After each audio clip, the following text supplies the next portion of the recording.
छत्तीसगढ़ में कोई मंदी नहीं है। क्यों?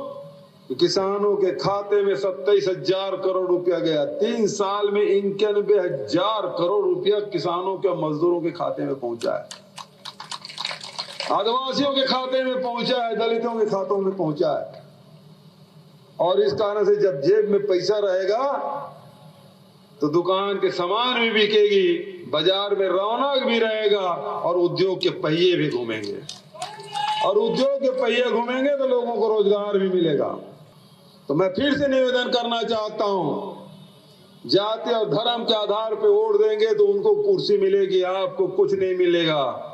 किसानों के दाम पर, गांव के मजदूरों के नाम पर, नौजवानों के रोजगार के नाम पर वोट करिए अपनी समस्याओं पे, तो निश्चित रूप से आपकी समस्या निदान होंगे।